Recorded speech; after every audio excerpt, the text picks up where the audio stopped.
kun qarqara kibba naannoo Affaarii fi godina Shawaa Bahaa karaa lixaatiin daangeffama. Paarkichi Finfinneerraa kiiloomeetira 195 fagaatee karaa lixaatti argama. Paarkiin biyyaalessaa Awaash.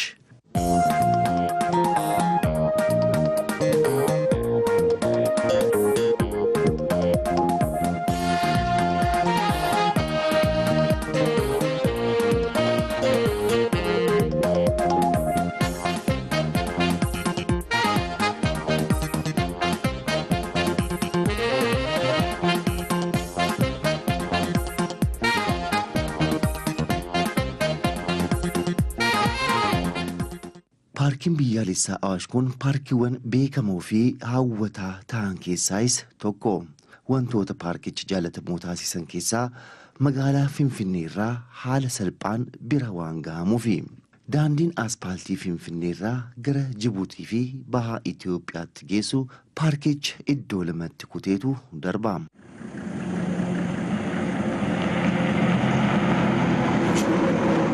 Sulula Qiinxamaa keessatti kan argamu paarkiin biyyaalessaa Awaash biyyattiitti bakka da'oo gaarii bineensota bosonaati. Lafa paarkichaa irratti biqiltuuwwan gosa garaagaraa yoo argaman illee dhaddacha, saphansaa fi sanbaleexni lafa diriiraa irratti mul'atu. Naannoo laga Awaashii fi sulula isaa keessatti ammoo odaa fi mukkeen bosonaa gosa adda addaatu mul'ata. Haalli teessuma lafa paarkii kanaa dhiyaa kara bahaatti kiiloomeetira 30 kan dheeratu yoo ta'u, bal'inni kaabaa kara kibbaatti qabu garuu kanarraa xiqqaata.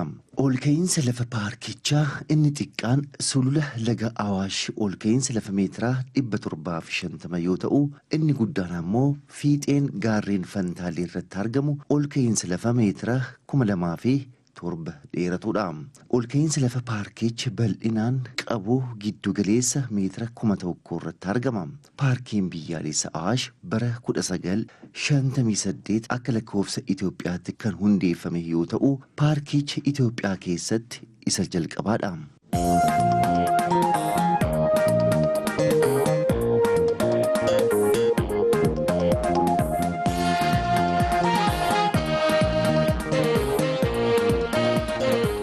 Paarkiin biyyaalessaa Awaash gorsa yuuniskootiinis hundeeffame. Allaattiiwwan gosa adda addaa 460 waan argamaniif. Kana malees turistoota biyya keessaa fi biyya alaatiif hawwata guddaa waan ta'eef. 1955 hundeeffame paarkiin Awaash.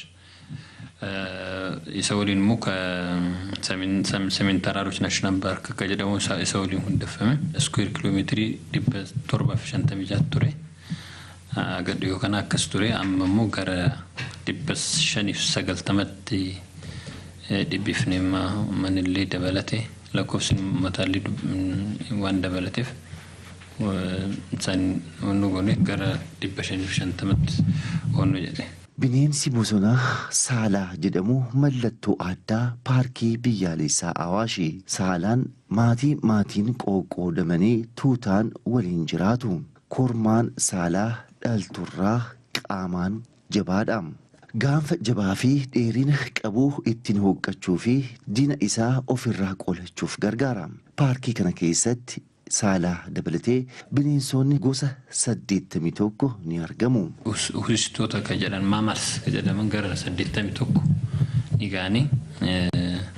Simbirroonni gara 460 wayiiti.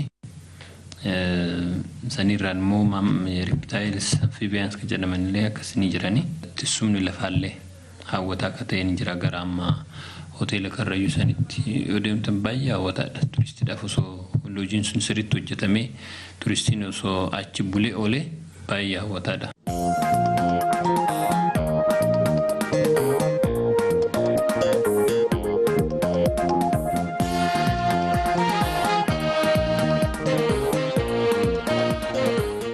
Paarkii biyyoolessaa Awaash ni qabdi. Akkasuma gaarreewwan miidhagoota qaban miidhagoo akka gaara Fantaallee akka laga Awaash waa baay'ee qabdi akka rooba saqaa waa baay'ee qabdi ana Fantaallee. Biqiltoowwan uumamaa kan akka dhaddachaa paarkii kana keessatti kan argamu kan akka muka sophansa jedhamu kana gara afaan laga Awaashitti kan akka muka odaa jedhamu muka guddaa aadaan Oromoodhaa itti honnoo jettu waa baay'eetu jira mukootii baay'eetu jira margi akka awwaarri lafan fuune biyyeen fuune kunuunsa biyyee fi bosona akkuma argitan kana margaa fi bosonni walidhee waliin argama waa baay'eetu keessatti argama. Bineensota bosonaa adamoodhaan jiraatan kanneen akka leenca, qeerransaa fi kanneen biroo bakka lafa diriiraa fi mukkeen bosonaa paarkicha keessatti mul'achuu danda'u. Allaattiiwwanii fi simbirroowwan gosa adda addaa 460 paarkicha keessatti argamu. Karaa kibba qarqaraatti ammoo bishaan uumamaan ho'aa ta'e lafa jalaa burquu fi bakka bishaan daakaaf oolu daawwachuun ni danda'ama. Bulliqni jira. Fuloo haga jedhamu hot spring asirraa gara kiiloomeetira 40 fagaata ni jira. Swimming pooliin illee ni jira uumamaan. Ka uumama manni dhufetti achi keessatti bishaan ni daaka. Uumamaadha garuu namni hojjetee miti. Turistiin as dhufu 90% ol achi ga'ee dhufa. Biyyattii keessatti kiiloomeetira 1,200 kan dheeratuu fi sadarkaa lammaffaa irratti kan argamu lagni Awaash guddaan karaa kibbaatiin daangaa paarkichaa ta'ee tajaajila. Paarkii kana keessatti bakka hawwata tuuristiin tokko itti argamu ammoo Fincaa'aa Awaashi.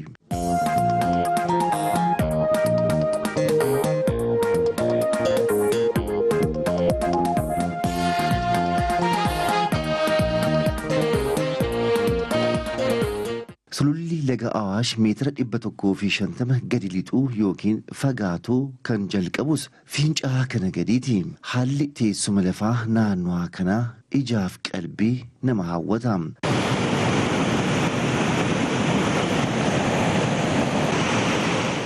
Lagni Awaash gubbaa dhufee naannoo kanatti wayita gahu laga kabiroo waliin wal makuun gara Affaaritti qajeela. Obbo Musaa Waaqoo maanguddoo aanaa Fantaallee yoo ta'an naannoo kanatti godinaaleen 3 wal daangeessuu jedhan. Naannoon ammarra jaajjannu sun Horqonyaadha jedhamti. Takkaa'uu Karrajuu Loojii jedhamti bakkeen tun.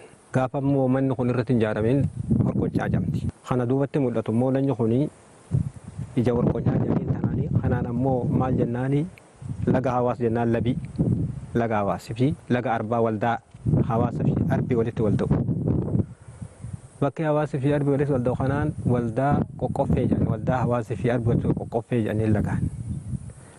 Waldaan asiin arga walitti waldaa kun gaarri gamaa kun gaara waldoo jedhaniini gaara waldoo irra saama jedhamti bitti tuni Harargee immoo lixaati bakkeen gamni kun kan.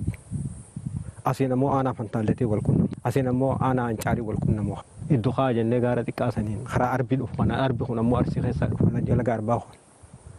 Arbaa Munyuuq jedhaniin inni kana Arsiirraa dhufa. Laga guddaadha laggeen hedduutu isatti wal da'a walilleedhaan akka culul akka huqquu akka Arba Diimaa jedha.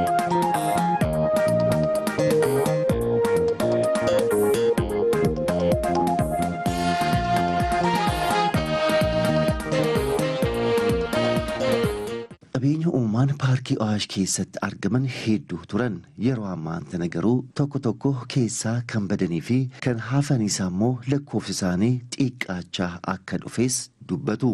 Paarkii Awaash keessatti wanni argamu tokkoffaaf saalaa jenna. Dabree immoo akkuma reefuu agartan kana hiddii jenna. Duraan qorkee ture zamana duraa qorkeenas ture. Darbee guchiisni ture. Gurjuwanni jedhaman qarree gara faafaatee bishaan amma loojii lafa jiru san amma gootuu jennaani. Naannoo gootuu san afaan lagarratti deebi'ee gurjuutu baay'ata. Gadamsaa jira. Tayrii jira. Hilleessa jira. Bineensawwan garagaraa akkasitti jiru. Obbo Roobaa Boruu jedhamu. Aanaa Fantaaleet tuuta gadaa milbaa amma aangoo sirna gadaa harkaa qabu keessatti abbaa sabbataati. paarkii jechuun seeraan daangeffamee dinagdee biyyaa fi faayidaa uummata naannoodhaaf kan gumaachuudha jedhan. Bineensota bosonaa hawwata turistii ta'an paarkii kana keessatti argaman hedduu turan. Amma garuu booda kana jiruu isaanii balaaf saaxilamaa akka dhufes kaasan. Paarkii jechuun akka hubannoo qabutti lafa uummanni Karrayyuu irra jiraatu ta'aanaa Fantaalleetiin beekamtu ta godina Shawaa keessatti argamtu seeraan daangessanii qabeenya uumamaa fi bineensi bosonaa naannoo kana jiru akka ture bu'aa fi faayidaa biyyaatiif oolu jechuudha paarkii jechuun. Paarkiin galii guddaa qaba. Asumatti dhalannee asumatti guddannee galii guddaa qaba. Daawwattoota biyya teenya irralleedhaa galii guddaa qaba. Daawwattoota alarraa dhufan biyyoota Afrikaa keessas ta'uu danda'a, biyyoota laga bahar gamallee ta'uu danda'a. Qaamota adda addaa daawwannaadha biyya tana dhufanirra galii guddaa argamaa jechuudha. Ammallee dhalootuma yookiin lammuma Itoophiyaarralleedhaa daawwattoota biyya keessarralleedhaa galii guddaa kan qabu jechuudha. Dur leenca jira, qeerransaa jira, harkarroo jira, jaldeessa jira. Zamana boodaa kana amma saalan kunis hongee bonaa kanaa wajjin wal qabatee hawaasa naannoo tanaa marga kanaa waggaa hongeen bonaa jabaatte marga kana hannaan hawaasni naannoo tana Harargee lixaa kanarra jiru, Haancaar kana dhumarra jiru, Haanaa Fantaallee martirra jiru, Haanaa Fantaallee jiru waan ibsa citaa marga kana hin dhiifneef bineensi kun sababa citaa kanaan guddaan godaanee ala idda kun ammoo bosona gaaratti galee bakka citaan itti argamu naannoo afar gale. Leencaa qeerransi immoo gadi galee karaa fulwaa jedhanii gara bulluu gadi gale. Bineensonni bosonaa baay'eetu as keessatti argamaa ture. Yeroon paarkiin kun hundaa'e sirna Hayilasillaasee keessa yeroo san horiin uummanni keenya qabuu fi bineensi bosonaa aanaa kana keessa jiraatu walqixa jechuun hin danda'ama. Yeroo bineensi baay'een biyya tana keessatti argamu keessatti kan hundaa'e. Yeroo san bineensonni yeroo san jiran yeroo paarkiin kun hundaa'u kan jiran kan amma hin jirretu jira. Kabadantu jira. Fakkeenya bineensota amma as hin jirre ka duraan jiraatu. Ka amma rakkoo paarkiin kun qaburraa ka'ee amma naannoo kanarraa badaa jiran kan akka qorkeedha, kan akka guchiidha, kan akka gurjuu, kan akka sottowwaadha jenna, gugguuftu jenna. Kan akka isiidha bineensonni hedduun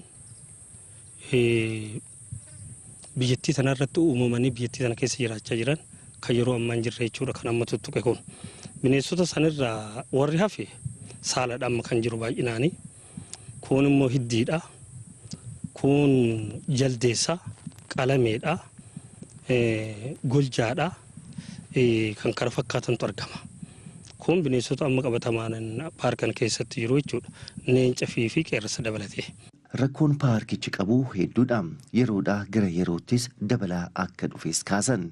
Lakkoofsi jiraattota naannichaa dabaluu fi lafti dheedumsaaf oolu xiqqaachaa dhufuusaa sababa rakkoo paarkichaa ta'an keessaayi. Rakkoon paarkichi qabu yeroo dura paarkiin kun hundaa'u uummanni Karrayyuu as jiraatu uummata xiqqaa ture. Horiinis uummannis xiqqaadha. Lafti horiin uummanni horsiisee bulaan aanaa Fantaallee kun Karrayyuun harkaa qabu marga aanaa Fantaallee keessatti argamu gati. Marga gaatu jira. Horii bunaagan marga odoo hin dhabne aanaa kana keessa jiraata. Tokko rakkoo baay'ina uummataatii fi baay'ina horiiti tokko. Rakkoon paarkii kana argaa jiru. Lammaffaan babal'ina haroo Basaqaatii fi haroo Basaqaa waggaa Hayilasillaasee keessa xiqqaadha. Yeroo nan dhaladhu keessattuu xiqqaadha. Haroon Basaqaa amma lafa guddaa fudhate kun tokko babal'ina haroo Basaqaa lafa dheedumsaa uummata kana dhoowwee jira. Obbo Huseen Bultum jiraataa ganda horsiisee bulaa Qobbooti. Aanaan Fantaallee qabeenyawwan uumamaa hawwata turistii ta'an hedduu qabdi.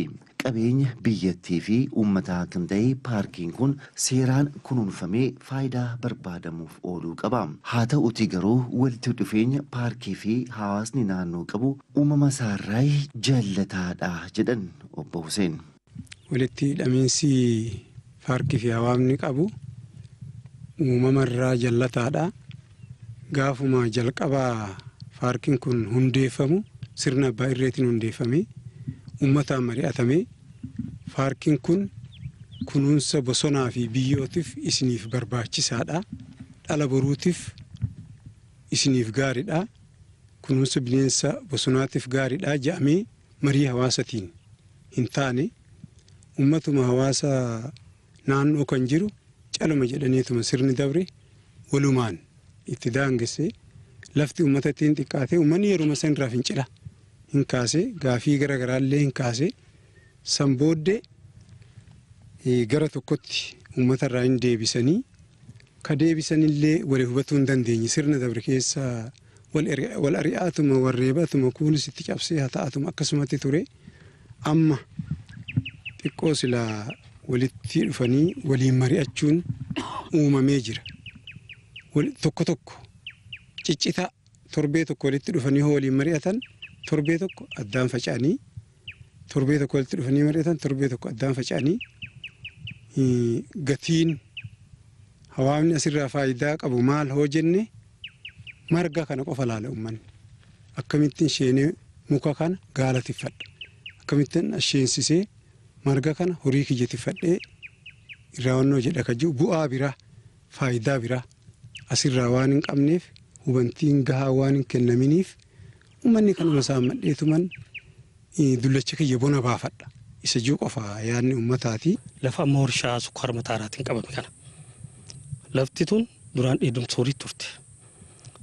Lafti tun warshaa kanaan hoo qabamtu lafti irraa hafti immoo haroo basaqaatiin hoo qabamtu uummanni immoo dachaadhaan horiin dachaadhaan hoo guddatu akka paarkii kanarratti dhiibbaa geessisu godhee jira.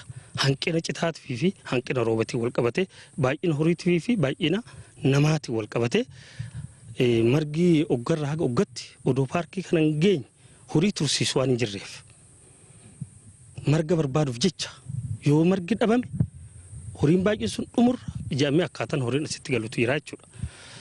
Tokko kana kun babal'ina haroo basaqaatiin wal qabata.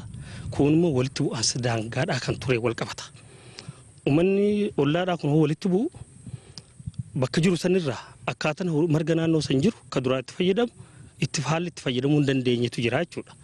Kunis rakkoo mataa isaa qaba. Baay'inni uummataatii fi baay'inni horiidhaa rakkoo mataa isaa qaba. Kanaan wal qabate immoo itti fayyadamni citalleen seera qabeessi hin jiru. Akkamitti marga qabnu kanaan oggaadhaaf oggatti horii kana tursiisuu dandeenyaa ta'etu sun itti fayyadamni citalleen sirriidhaa miti uummata biratti. Kanaan wal qabate kun kan dhumaa hubannoo dhabuudha. Uummanni kallattiidhaan paarkii kanarraa fayyadamaa ta'uu dhabuudha.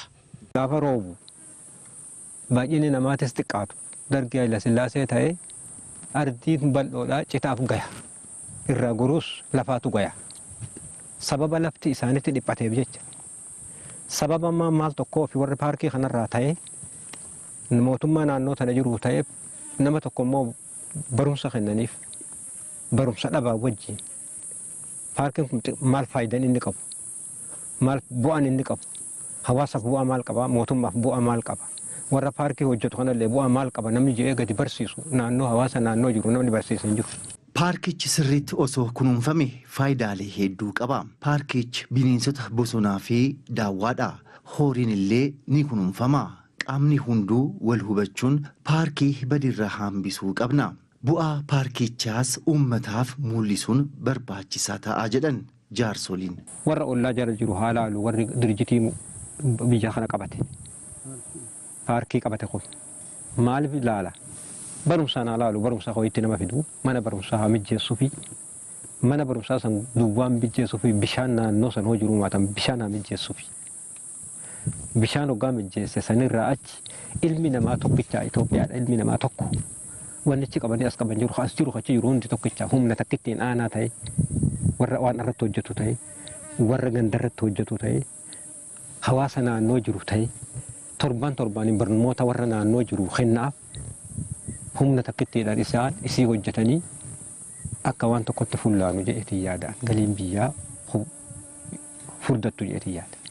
Hubannoo dhabullee utaatu hubannoo irratti marga bullee hotaatu marga irratti mootummaarraa maaltu eegama paarkii kanarraa maaltu eegama uummatarraa maaltu eegama jedhanii akkaataa rakkoo uummata paarkii kana miidhu addaan baasuu dhabuun balaa paarkii kana ta'ee jira. Faayidaarraa argachuu dhaburraa ka'ee bu'aa kana nuu buusee rakkoo kan isaan baanee faayidaa kana nuu godhee jedhamee jiruu hawaasummaa keessatti illee diruu misoomaa dinagdee keessatti illee rakkoo uummanni kun qabu adda baasee kunoo an isiniifan jira jee paarkiin kun waan takka uummataa godhuu dhabu rakkoo guddaadha. Obbo Muhammad Asaboot rakkoo ture yaadachuun hojiilee gara fuulduratti hojjetamuu qabus dubbatan. Rakkoo akka walii hubannoo dhabaattis wanni jiru sinuma jira gara paarkiitii fi gara hawaasa paarkiitiin hawaasa uummataa aanaa paarkii naannoo paarkiidhaa jiru kanaan fakkeenyarraa nuti amma ganda bantii jenna asiin daarii kanarra paarkiidhaan seensa dura seennurra ganda sanirra gara paarkii seena. Wal hubannoo tokkoon qabu uummanni aanaa kan uummanni naannoo kana jiruutii fi paarkiilee wal hubannoo dhabaatu jira. Paarkileen gara federaalaa ce'ee gara mootummaa gara wayifuu poolisii mootummaadhaa ce'ee waa sodaachisaa kana qaba malee uummata kana wajjin keessa gadi bu'ee paarkii kana akkamitti paarkii goona jee wanni xiyyeeffannaa qabus paarkiin hin jiru. Kana keessa amma miidhaa guddaanis ni jira miidhaan xiqqaallee ni jira paarkii itti seenanii horii seensisanii paarkii miidhulleen gara keenyarras ni jira paarkii itti horii seensisanii dhugaa dhufe namni qawweedha walaarii ofii qawwelleedhaan ogiseen dhaamamuun namni ni jira.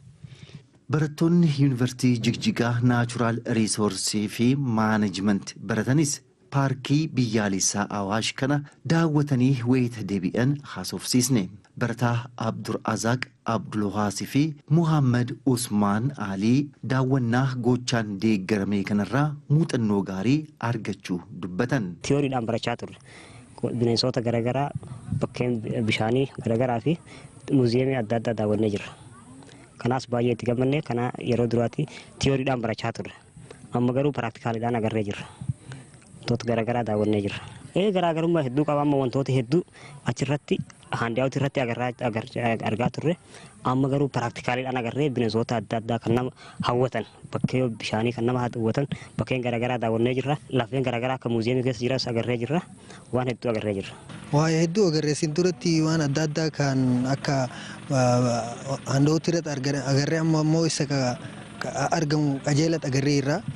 Bishaan buukana ka amma armara bishaan naachuraal paarkii kana keessa agarreera bineensota adda addaa immoo kan jedhamu iswiinis heertipist kan jedhamu footolee adda addaa iswiibii keessa agarree kan beekta waan maramattalu bineensa adda addaa immoo haga paarkii kee deemnu waa'ee adda addaa shimbiroo osoo ta'e maalii kan ta'u waa'ee adda addaa keessa agarreera isa dubbisaan agarree akkuma qajeelaa arguun kun baay'ee nu gammachiisaarra qabeenyummaa bareedaa kana akka inni lafarraan banneef fuulduratti baay'ee hojjechuu qabna.